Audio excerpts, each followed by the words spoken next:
Is Gaurav here and welcome back to the channel. कैसे आप सभी? उम्मीद है काफी अच्छे होंगे। और आज बारी है इंडियन इकोनॉमिक्स का। पिछले कुछ वीडियो में मैंने आप लोग को करवाया मैक्रो इकोनॉमिक्स, तो आज हम लोग स्टार्ट करेंगे फाइनली इंडियन इकोनॉमिक्स का सबसे पहला चैप्टर। तो चलिए बिना देर किए हुए वीडियो को स्टार्ट करते हैं। Let's begin.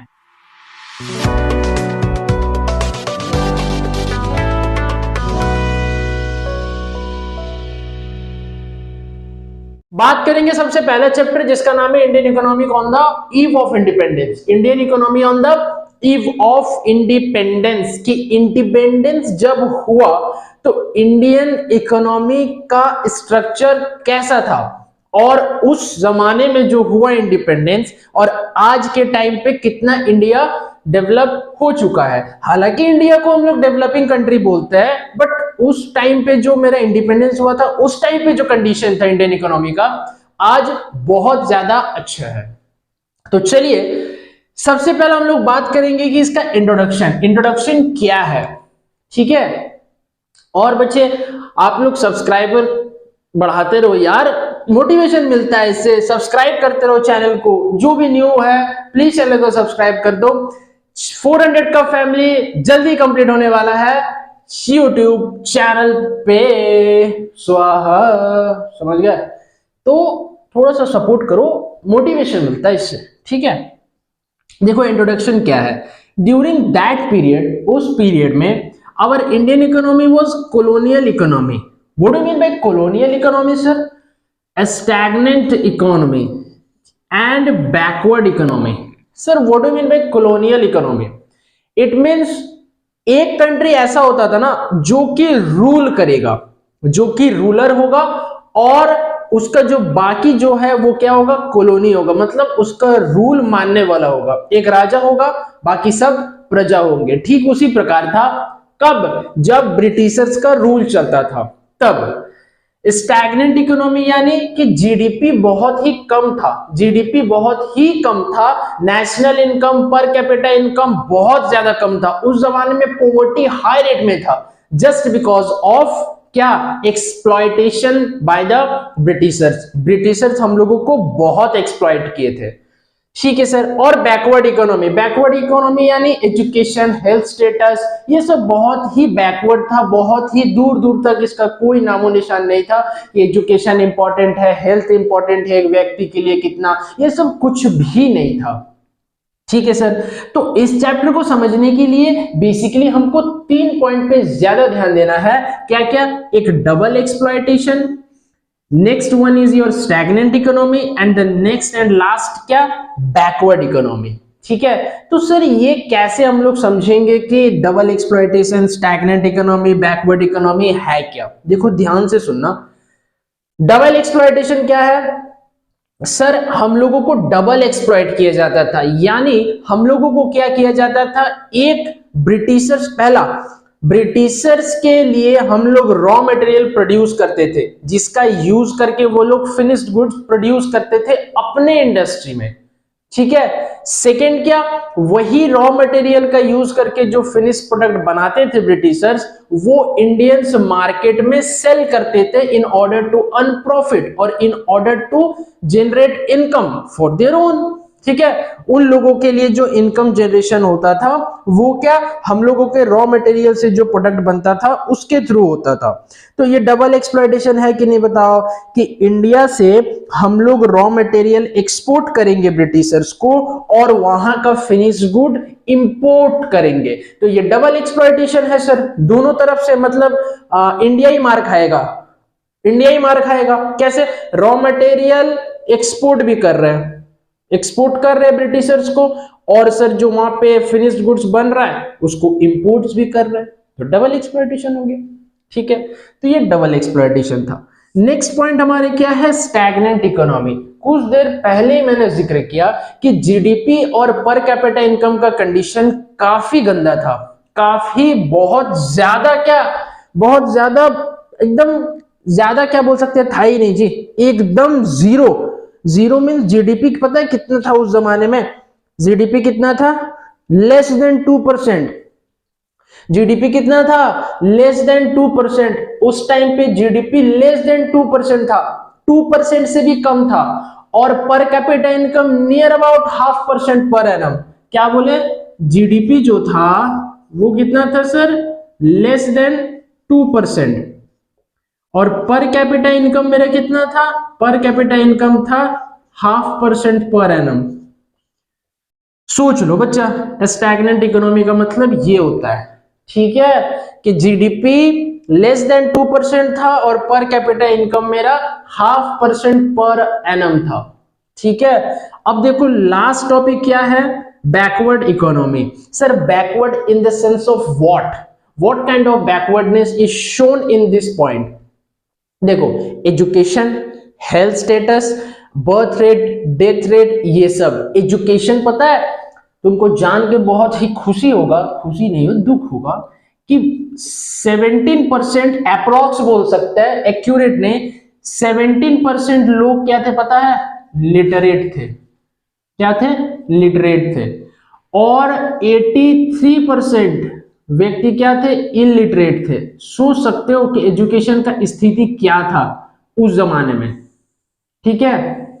ये था मेरा एजुकेशन, ठीक है, ये है एजुकेशन सिस्टम उस टाइम का। और एक बात, फीमेल लिटरेसी पता है कितना था, मात्र 7%। 17% लिटरेट थे, टोटल पॉपुलेशन का 17% लिटरेट थे, जिसमें कि फीमेल लिटरेसी रेट ओनली 7% था और मेल लिटरेसी था कितना, 10%। मतलब पुरुष 10% लिटरेट थे और महिला मतलब फीमेल्स मेरे कितने थे, 7% उस जमाने में, ठीक है। तो ये है मेरा क्या, बैकवर्ड इकोनॉमी। तो डबल एक्सप्लॉयटेशन, स्टैग्नेंट और बैकवर्ड इकोनॉमी समझ आ गया। अब बढ़ते हैं आगे, क्या नेक्स्ट टॉपिक है मेरा, स्टेट ऑफ इंडियन एग्रीकल्चर, कि उस टाइम पे एग्रीकल्चर का क्या स्टेट था, क्या स्थिति था।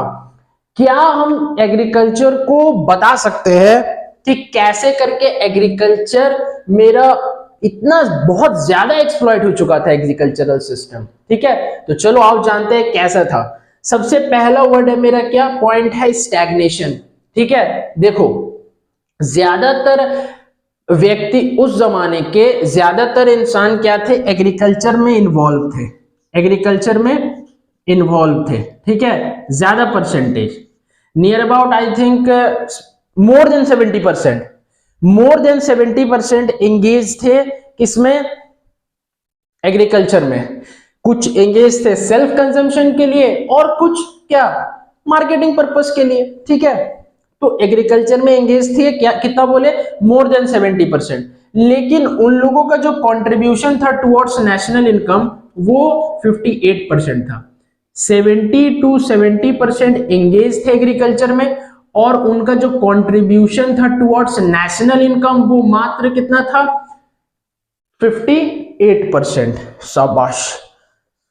सेकेंड पॉइंट क्या, low level of production and productivity. देखो प्रोडक्शन का लेवल काफी कम था और प्रोडक्टिविटी भी कम होता था। क्यों सर, क्योंकि जो हाईली फर्टाइल लैंड था वो पाकिस्तान के तरफ चला गया था। याद होगा 1947 में एक पार्टीशन हुआ था जिसमें कि एक कंट्री बना था पाकिस्तान और सेकंड कंट्री बना था हम लोगों का क्या, इंडिया। तो इंडिया और पाकिस्तान पहले एक हुआ करते थे, उसके बाद डिवाइड हो गए। तो जैसे ही पार्टीशन हुआ दोनों कंट्री के बीच में, तो जो हाईली फर्टाइल लैंड था वो कहां, पाकिस्तान चला गया। इसीलिए इंडिया का जो प्रोडक्शन और प्रोडक्टिविटी का लेवल है वो क्या है, घट गया। समझ गया बब्बू, वेरी गुड, डिक्रीज हो गया। थर्ड पॉइंट है मेरा कमर्शियलाइजेशन ऑफ एग्रीकल्चर। एक वर्ड है कमर्शियलाइजेशन ऑफ एग्रीकल्चर। देखो प्रोडक्शन दो टाइप का होता है, फार्मिंग दो टाइप का होता है। क्या क्या सर, एक सबसिस्टेंस फार्मिंग और दूसरा होता है कमर्शियल फार्मिंग। क्या क्या होता है, एक सबसिस्टेंस फार्मिंग और एक होता है कमर्शियल फार्मिंग। देखो यहां पे लिख दे, एक होता है सबसिस्टेंस फार्मिंग और एक होता है क्या, कमर्शियल फार्मिंग। सर इन दोनों वर्ड का मतलब क्या है सर, देखो सबसिस्टेंस फार्मिंग का मतलब होता है कि production of food crops for self consumption अगर कोई फार्मर सेल्फ कंजम्पशन के लिए फूड क्रॉप्स ग्रो कर रहे हैं अपने लैंड पे तो उसको कहेंगे सब्सिस्टेंस फार्मिंग। रादर अगर कोई farmer in order to earn profit motive के लिए मार्केट में सेल करने के लिए प्रोडक्शन कर रहा है तो उसको कहेंगे हम लोग कमर्शियल फार्मिंग। तो कमर्शियलाइजेशन ऑफ एग्रीकल्चर का मतलब होता है कि जो ब्रिटिशर्स थे वो इंडियंस को बहुत फोर्स किए इस बात को लेकर के कि आप लोग फूड क्रॉप्स नहीं कैश क्रॉप प्रोड्यूस करो। Cash crop sir, what do you mean by cash crop? देखो कैश क्रॉप्स का मतलब होता है जिसको बेच करके क्या आएगा, मनी, पैसा आएगा, ठीक है बाबू।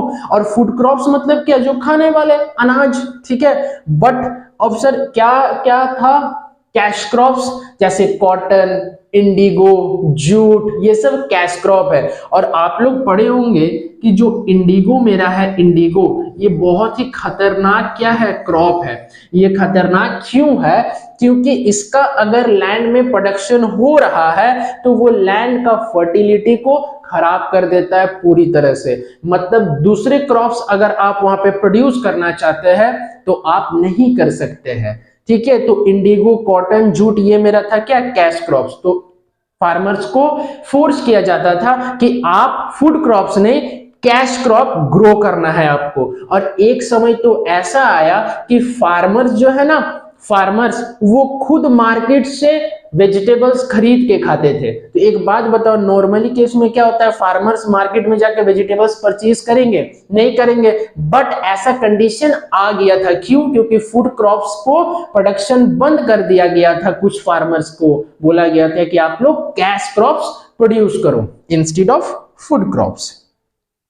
नेक्स्ट पॉइंट क्या है, हेवी डिपेंडेंस ऑन रेनफॉल। देखो उस जमाने में जो एग्रीकल्चर सिस्टम था वो ज्यादातर डिपेंड था किस पे, रेनफॉल पे।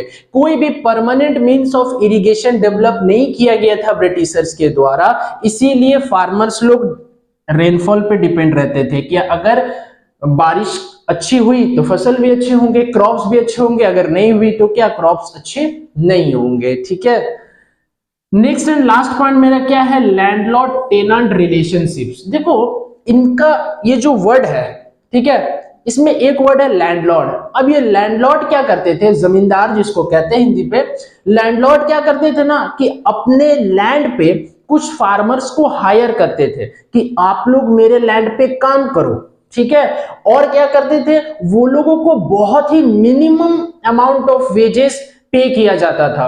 एक बात बताओ कि कोई इंसान आपको काम करवा रहा है 10 घंटा और आपको बोले कि आप 10,000 लेके चले जाओ, और आपका उतना स्किल है कि आप 50 to 60,000 अर्न कर सको, तो आप वहां काम करोगे? नहीं करोगे, ऑब्वियस सा बात है। बट उस जमाने में ना जो फार्मर्स थे वो कंपेल्ड थे, मजबूर थे, कोई उपाय नहीं था उन लोगों के पास कुछ ये काम को छोड़ करके करने का। इसीलिए वो लैंडलॉर्ड के जमीन पे जाकर के काम करते थे। और लैंडलॉर्ड नो डाउट क्रॉप शेयरर थे वो सिर्फ, but not the share of cost of output. जितना आउटपुट क्या कॉस्ट जैसे लगा रहे हैं हम, खर्च कर रहे हैं, उसका वो नहीं है, शेयर नहीं करेगा वो लैंडलॉर्ड। उसको सिर्फ और सिर्फ प्रॉफिट चाहिए, तुम सामान बेचो और प्रॉफिट दो हमको। और वो बोलते थे कि अरे क्या दिक्कत है, तुम इतना सोचो ना कि हम तुमको भाड़ा दे रहे हैं, अरे रेंट दे रहे हैं, ऐसा कोई जरूरी है? तुम एक्सप्लॉइट कर रहे हो फार्मर को। उस जमाने में लैंडलॉर्ड पे कितने बदमाश हुआ करते थे, सोच लो जरा, कि एक तो फार्मर्स को अपने लैंड पे काम करवा रहे हैं और ऊपर से वेजेस भी नहीं दे रहे हैं, और वो लोग बोल रहे हैं कि ये सोचो कि तुम लोग मेरे को रेंट दे रहे हो, एज ए रेवेन्यू जो है वो तुम लोग सोचो कि हमको रेंट दे रहे हो। लैंडलॉर्ड ऐसा बोला करते थे फार्मर्स को, तो ये गलत था। तो ये था मेरा क्या, state of Indian agriculture. Next topic है मेरा क्या, स्टेट ऑफ इंडियन इंडस्ट्री। अब ये क्या है, ध्यान से सुनो। देखो सबसे पहला पॉइंट है डी इंडस्ट्रियलाइजेशन। ये डी इंडस्ट्रियलाइजेशन क्या होता है, देखो डी इंडस्ट्रियलाइजेशन का मतलब होता है इंडस्ट्री टोटली बंद हो गया था, ठीक है। क्यों? क्योंकि ब्रिटिशर्स यहां से रॉ मटेरियल्स एक्सपोर्ट करते थे और अपने ब्रिटेन में वो क्या, फिनिश्ड गुड्स प्रोड्यूस करते थे। तो डी इंडस्ट्रियलाइजेशन का ना टू फोल्ड ऑब्जेक्टिव्स था। What do you mean by two fold objective sir? देखो सबसे पहले जो इंडिया को है वो कन्वर्ट कर दिया था एक्सपोर्टर ऑफ रॉ मटेरियल, कि इंडिया से रॉ मटेरियल एक्सपोर्ट होगा। और क्या किया था, convert India into market for finished products और गुड्स। और इंडिया को कन्वर्ट कर दिया था ब्रिटिश फिनिश्ड गुड्स का मार्केट में, कि एक तो आप रॉ मटेरियल एक्सपोर्ट करो, और इंडिया को क्या कर दिया था, मार्केट बना दिया था। कैसा मार्केट बना दिया सर, ब्रिटिश का जो फिनिश्ड प्रोडक्ट्स था उसका मार्केट बना दिया था। तो ये टू फुल ऑब्जेक्टिव्स, इसीलिए दो ऑब्जेक्टिव्स है। तो पहला पॉइंट समझ आ गया। नेक्स्ट पॉइंट देखो, वेरी फ्यू मॉडर्न इंडस्ट्री, वही इंडस्ट्री को वो डेवलप किए थे जो कि उन लोगों का ऑब्जेक्टिव को परस्यू करता था, उन लोगों का ऑब्जेक्टिव्स के तरफ काम करता था। Sugar industry, cotton industry, jute industry, ठीक है, ये सब इंडस्ट्री को वो लोग डेवलप किए। क्यों? क्योंकि वो लोग को तो रॉ मटेरियल चाहिए था उसमें, इसीलिए वो सब इंडस्ट्री को डेवलप कर दिए। बट बाकी सारे इंडस्ट्री को वो डेवलप करना छोड़ दिए थे, क्योंकि अगर सारा इंडस्ट्री डेवलप हो जाता तो फिर कोई भी इंडियंस डिपेंड नहीं होता ब्रिटिशर्स के द्वारा जो फिनिश्ड गुड्स क्या इंपोर्ट किए जाते थे इंडिया में उस पर। और एक बात, ये जो डी इंडस्ट्रियलाइजेशन है ना, इसमें एक बहुत बड़ा रोल है किसका पता है, हैंडीक्राफ्ट इंडस्ट्री। पता है हैंडीक्राफ्ट इंडस्ट्री टोटली बंद हो गया था, इसीलिए उस जमाने में जो अनएम्प्लॉयमेंट रेट था वो काफी हाई हो गया था, काफी हाई हो गया था, क्योंकि हैंडीक्राफ्ट इंडस्ट्री में जितने वर्कर्स काम करते थे वो सारा अनएम्प्लॉयड हो गए, क्योंकि हैंडीक्राफ्ट इंडस्ट्री तो बंद हो चुका था। समझ गए? तो पहला दूसरा पॉइंट क्लियर। नेक्स्ट पॉइंट क्या है, lack of capital good industry. देखो कैपिटल गुड्स का मतलब होता है मशीन, तो मशीन, जिस फैक्ट्री में मशीन बनता था, जिस इंडस्ट्री में मशीन प्रोड्यूस होता था, वो इंडस्ट्री वो डेवलप कभी किया ही नहीं। क्यों? अगर मशीन डेवलप कर देगा, वो मशीन वाला इंडस्ट्री, मशीन बनाने वाला इंडस्ट्री डेवलप कर दिया ब्रिटिशर्स, तो उसका जो फिनिश गुड्स वो बना करके इंडिया ला रहा है उसका डिमांड नहीं होगा, फिर तो इंडियंस इंडिया का ही सामान खरीदेगा, बोलेगा अपना घर का पैसा अपना घर में रहने दो, हम दूसरे देश को क्यों भेजें। इसीलिए वो दिमाग लगाया कौन, ब्रिटिशर्स, कि कैपिटल गुड इंडस्ट्री को क्या हम डेवलप करेंगे ही नहीं, तभी ना इंडियंस मेरे पे डिपेंड रहेगा फिनिश गुड्स के लिए। ठीक है, देखो limited role of public sector का कोई रोल ही नहीं था, या फिर बोल सकते लिमिटेड रोल था towards the development of Indian industry. वो सिर्फ किसमें थे, पावर में थे, ठीक है, पावर, रेलवे, यही सब में उनका रोल था, और एक्सेट्रा एक्सेट्रा। ठीक है, किसका, पब्लिक सेक्टर का, यानी गवर्नमेंट का। ठीक है, नेक्स्ट क्या है, managed agency system.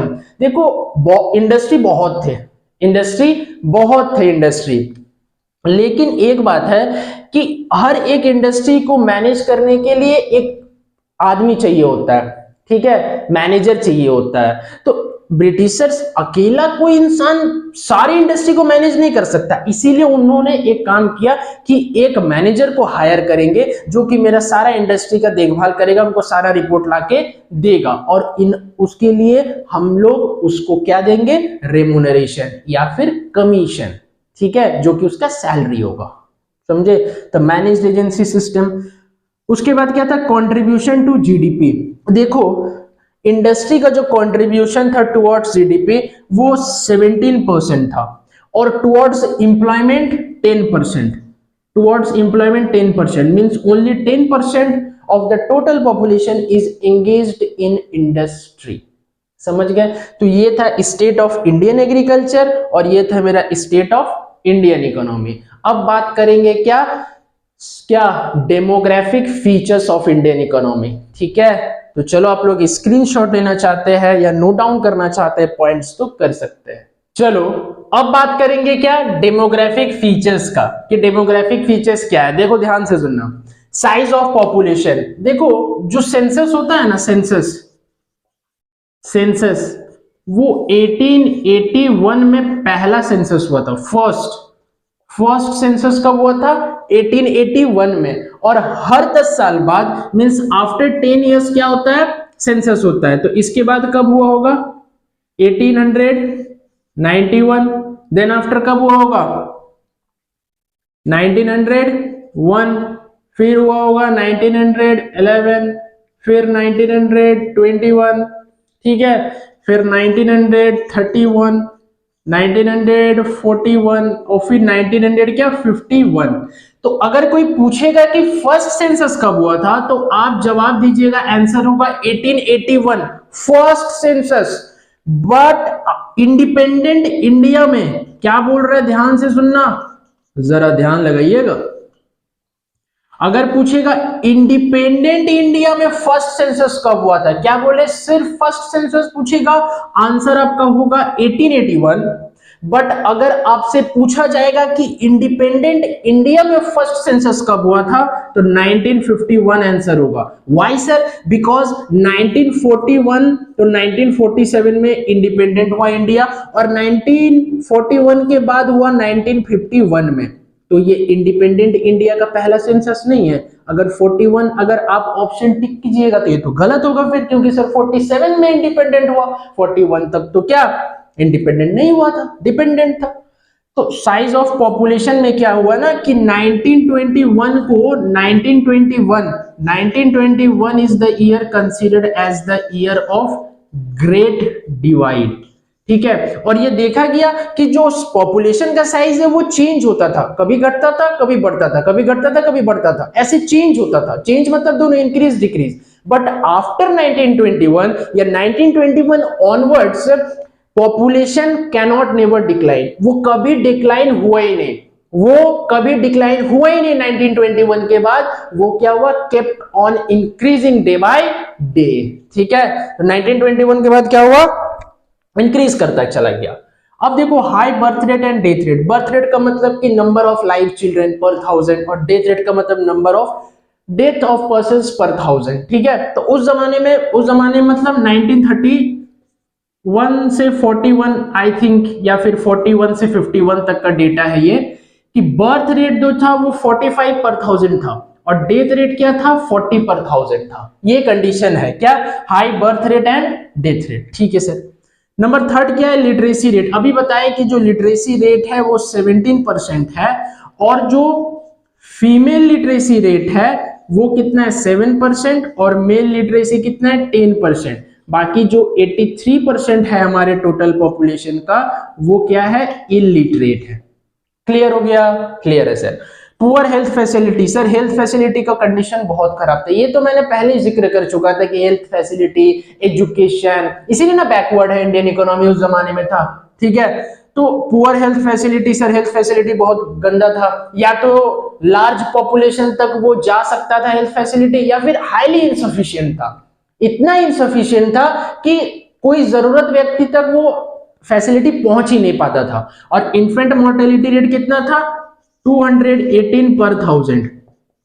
Infant mortality rate, इसको क्या बोलिएगा, इन्फेंट मोर्टेलिटी रेट, ये सब आप लिख सकते हैं अगर नोट डाउन कर रहे हैं तो। 218 पर 1000 इन्फेंट मोर्टेलिटी रेट था। लास्ट है क्या मेरा, वाइड स्प्रेड पॉवर्टी। मैंने कहा था कि पॉवर्टी उस जमाने में काफी ज्यादा था, क्यों, क्योंकि पर कैपिटा इनकम पता कितना था, ₹20 से ₹30 के बीच में पर कैपिटा इनकम था। तो सोच लो नेशनल इनकम का भी कंडीशन क्या हो रहा होगा, क्यों, क्योंकि सर एजुकेशन नहीं था, इनकम जनरेट नहीं हो पाता था ढंग से, इसीलिए क्या पॉवर्टी काफी ज्यादा था, हाई लेवल पॉवर्टी था। ठीक है, तो चलो अब बारी है इंफ्रास्ट्रक्चर का। ठीक है, पिछले कुछ टाइम पे पहले मैंने क्या क्या बताया, डेमोग्राफिक फीचर्स क्या था, state of Indian agriculture, state of Indian industry. तो अब बात करेंगे इंफ्रास्ट्रक्चर। देखो स्टेट ऑफ इंफ्रास्ट्रक्चर क्या था जब इकोनॉमी क्या इंडिपेंडेंस हुआ, इंडियन इकोनॉमी। देखो इंफ्रास्ट्रक्चर का मीनिंग क्या होता है, infrastructure refers to the facilities and services. क्या होता है, सर्विस और facilities which are useful for the economic and social development of a country, both economic and क्या social, both economic and social development of a country। तो एक country को develop करने के लिए इकोनॉमिकली और सोशली इंफ्रास्ट्रक्चर का जरूरत होता है। तो देखो सबसे पहले बात करेंगे पॉइंट नंबर 1, रेलवे। अच्छा रेलवे कब आया था 1850 में, बट इसका जो ऑपरेशन स्टार्ट हुआ था वो 1853 में। और सबसे पहला जो रेलवे चला था वो कहां से कहां तक चला था, मुंबई टू थाने 34 किलोमीटर। ठीक है, याद रखना। तो रेलवे क्यों आया था, ब्रिटिशर्स के लिए बहुत ही आसान बन चुका था रेलवे क्या मींस ऑफ ट्रांसपोर्टेशन, कि इंडिया से रॉ मटेरियल एक्सपोर्ट्स करके हम ब्रिटेन ले जा सके, इसीलिए रेलवे इंट्रोड्यूस किया गया था ब्रिटिशर्स के द्वारा। नेक्स्ट आता है आपका रोड्स। रोड्स में क्या था सर, रोड्स देखो रोड्स ज्यादा नहीं बना पाए थे Britishers because of lack of funds नहीं थे। ज्यादातर फंड्स क्या रेलवे में इन्वेस्ट हो चुका था, और वही सब रोड्स डेवलप किए थे जो कि उन लोगों का इंटरेस्ट को सर्व करते थे, ठीक है। नेक्स्ट पॉइंट क्या है, पावर यानी इलेक्ट्रिसिटी। पावर मतलब क्या, इलेक्ट्रिसिटी। देखो इलेक्ट्रिसिटी का जो मेन कंपोनेंट्स है वो क्या, coal, oil and gas and water, जिसमें कि कोल का परसेंटेज कितना है 57%, ऑयल एंड गैस का 37 और वाटर का मात्र कितना 5.8%, 5.8%।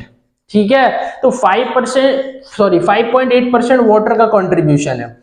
तो इससे क्या बना था, पावर इलेक्ट्रिसिटी जनरेट होना स्टार्ट हुआ था इंडिया में। ठीक है, देन आफ्टर मेरा क्या है, इरिगेशन। इरिगेशन फैसिलिटी मतलब समझते हैं ना, जैसे कि फॉर एग्जांपल आपका प्रोडक्शन हो रहा है लैंड में, तो विदाउट वाटर आप प्रोडक्शन नहीं कर सकते, क्रॉप्स ग्रो नहीं कर सकते, तो इरिगेशन फैसिलिटी इज इंपॉर्टेंट। ठीक है, in order to grow crops in your land. तो उसमें क्या था, टोटल जमीन का जितना भी लैंड था, इरिगेशन फैसिलिटी ओनली अवेलेबल कितना में था, 51.5 मिलियन एकर्स। आपको ये डेटा सुन के लग रहा होगा कि सर ये तो काफी ज्यादा है सर, आप कैसे बोल सकते हैं कि सिर्फ 51.5 मिलियन एकर्स। बट बाबू अगर परसेंटेज में देखें ना, तो नियर अबाउट अप्रॉक्स 17.7% तक ही लैंड में इरिगेशन फैसिलिटी क्या उपलब्ध थी। तो बताओ ये ज्यादा है, ये ज्यादा है नहीं ना, ज्यादा है ये। ठीक है, अब देखो नेक्स्ट क्या है हमारा, हेल्थ फैसिलिटी। अब पता ही आप लोगों को हेल्थ फैसिलिटी कैसा था, ये तो मैंने इसमें भी बताया था, क्या नाम है, पुअर हेल्थ स्टेटस। ठीक है, जो कि मेरा क्या डेमोग्राफिक प्रोफाइल था, मतलब डेमोग्राफिक फीचर्स था। ठीक है, इसके पहले वाला टॉपिक पे तो हेल्थ फैसिलिटी काफी बुरा कंडीशन था। अब देखो ये दो पॉइंट बहुत इंपॉर्टेंट है, क्या, एक है मेरा पॉजिटिव कंट्रीब्यूशन कि ब्रिटिशर्स के द्वारा क्या क्या पॉजिटिव कंट्रीब्यूशन था, और नेक्स्ट है मेरा क्या, नेगेटिव कंट्रीब्यूशन। तो सबसे पहले पॉजिटिव कंट्रीब्यूशन का बात करते हैं, क्या है, देखो इंप्रूवमेंट इन प्रोडक्टिविटी। क्या है बच्चे, इंप्रूवमेंट इन प्रोडक्टिविटी, मतलब प्रोडक्शन बहुत ही अच्छा हो चुका था, प्रोडक्टिविटी बहुत ही अच्छा हो चुका था ब्रिटिश के टाइम पे। ठीक है, methods, new methods, updated methods, क्या टेक्नोलॉजी यूज करते थे, इसीलिए। नेक्स्ट है मेरा क्या, मीन्स ऑफ ट्रांसपोर्टेशन। अभी बताएं कि रेलवे और रोड्स बन चुके थे, तो कहीं ना कहीं ब्रिटिशर्स कुछ अच्छे काम भी किए थे, जैसे कि means of transportation, improvement in productivity, ये सब वो पॉजिटिव कंट्रीब्यूशन था ब्रिटिशर्स के द्वारा। ठीक है, नेक्स्ट मेरा क्या, मॉनेटरी इकोनॉमी। पहले कौन सा इकोनॉमी था, बार्टर इकोनॉमी, मीन्स सामान के बदले सामान। ठीक है, बार्टर इकोनॉमी था। इसके जो मैक्रो इकोनॉमिक्स में एक चैप्टर आता है आप लोगों का, मनी एंड बैंकिंग, उसमें मैं इसका जिक्र करूंगा। तो अभी बस समझ लो, मॉनेटरी इकोनॉमी बार्टर इकोनॉमी से मॉनेटरी इकोनॉमी में कन्वर्ट हो चुका था, यानी ब्रिटिशर्स के टाइम पे ही कॉइन्स, नोट्स का इस्तेमाल होना स्टार्ट हो चुका था। अगर ब्रिटिशर्स नहीं आते तो हो सकता है कि हम लोग लेट हो जाते क्या, बार्टर सिस्टम को मॉनेटरी सिस्टम में कन्वर्ट करने के लिए। नेक्स्ट मेरा क्या है, इफेक्टिव एडमिनिस्ट्रेशन। एडमिनिस्ट्रेशन बहुत सख्त हो गया, जो मेरा कानून है, जो लॉ एंड ऑर्डर है, वो बहुत काफी क्या मेंटेन होने लगा, सही तरीके से इस्तेमाल होने लगा। नेक्स्ट एंड लास्ट है मेरा चेक ऑन फेमाइंस। देखो फेमाइंस का मतलब कहीं पे जब अकाल होता था, जैसे भुखमरी जिसको बोलते हैं, ठीक है, तो उसमें क्या होता था ना कि खाना पहुंचाना बहुत ही जरूरी होता था, और उस कंडीशन में due to lack of transports we are unable to provide food to that area. ठीक है, या अफेक्टेड एरिया बोल सकते हैं। बट आफ्टर द क्या, रेलवे और रोड आने के बाद, after the introduction of railway and road, this process is very easy and we are able to provide food security to the affected area. समझ गए। नेक्स्ट एंड लास्ट टॉपिक इस chapter क्या है, negative contributions by the Britishers. क्या है, देखो commercialisation. एक बात बताओ, मैंने अभी कुछ देर पहले आप लोगों को कहा था कैश क्रॉप्स और फूड क्रॉप्स, और फूड क्रॉप्स करना क्या ब्रिटिशर्स के द्वारा बोला गया था, आप फूड क्रॉप्स नहीं प्रोड्यूस करेंगे, क्या प्रोड्यूस करेंगे, कैश क्रॉप, जैसे इंडिगो, जूट, कॉटन, ये सब। तो ये कमर्शियलाइजेशन था। Ruin of handicraft industry. State of Indian industry में मैंने बताया कि हैंडीक्राफ्ट इंडस्ट्री टोटली बंद हो चुका था, और इसके कारण क्या हुआ था, ज्यादातर जो पर्सन्स थे वो अनएम्प्लॉयड हो चुके थे, और उस जमाने में क्या अनएम्प्लॉयमेंट रेट भी काफी हाई था, जस्ट बिकॉज ऑफ क्या, हैंडीक्राफ्ट इंडस्ट्री के बंद हो जाने से। नेक्स्ट मेरा क्या, लार्ज स्केल अनएम्प्लॉयमेंट। अब हैंडीक्राफ्ट इंडस्ट्री बंद हो गया, ज्यादातर पर्सन इंडस्ट्री में क्या इन्वॉल्व थे, जो पर्सन इन्वॉल्व थे वो लोग तो अनएम्प्लॉयड हो गए, तो ऑब्वियस बात है क्या, जो अनएम्प्लॉयमेंट रेट है वो इंक्रीज हो गया, इसीलिए लार्ज स्केल अनएम्प्लॉयमेंट। नेक्स्ट है क्या मेरे, एजुकेशन एंड हेल्थ स्टेटस। आपको पता ही है लिटरेसी रेट कितना सा 17%, इलिटरेसी मेरा था 83%, और आपको जान के बेहद दुख होगा कि फीमेल लिटरेसी 7% था और मेल लिटरेसी 10%। सोचो कितना गंदा कंडीशन था एजुकेशन और हेल्थ स्टेटस का तो कहना ही नहीं है, क्योंकि लार्ज मतलब इनसफिशिएंट था हेल्थ स्टेटस, उन लोगों तक नहीं पहुंच सकता था जिन लोगों को जरूरत था, और जो लोग क्या गरीब थे, पुअर थे। नेक्स्ट एंड लास्ट मेरा क्या टॉपिक है, रिलीजियस डिफरेंस। देखो ब्रिटिशर्स ना एक रूल चलाए, क्या, divide and rule. Divide and rule, इससे क्या हुआ ना कि जो हिंदू और मुस्लिम्स लोगों के बीच में गैप है, डिस्पैरिटी है, वो ज्यादा होने लगा। और इंडिया तो इंडिपेंडेंट हो गया, बट दो पार्ट्स में डिवाइड हो गया, एक दूसरा कंट्री बन गया और एक हमारा क्या, भारत बन गया। तो डिवाइड एंड रूल चलाए थे कौन, ब्रिटिशर्स। वो चाहते थे कि ये लोग का जो कम्युनिटी है वो मैं खराब करके जाऊं, तो डिवाइड एंड रूल चलाए थे। इसीलिए यहाँ पे पॉइंट क्या, रिलीजियस डिफरेंस। तो आई होप ये चैप्टर आप लोगों को समझ में आ गया होगा, मैंने वन शॉट में ये चैप्टर कंप्लीट कर दिया है। तो चलिए मिलते हैं नेक्स्ट पार्ट में, नेक्स्ट वीडियो में, जिसमें कि मैं बताऊंगा आप लोगों को चैप्टर नंबर 2 इंडियन इको का। अगर चैनल में न्यू है तो प्लीज चैनल को सब्सक्राइब कर लो, क्योंकि 400 का फैमिली जल्दी कंप्लीट होने वाला है यूट्यूब चैनल में। Till then keep growing and keep learning.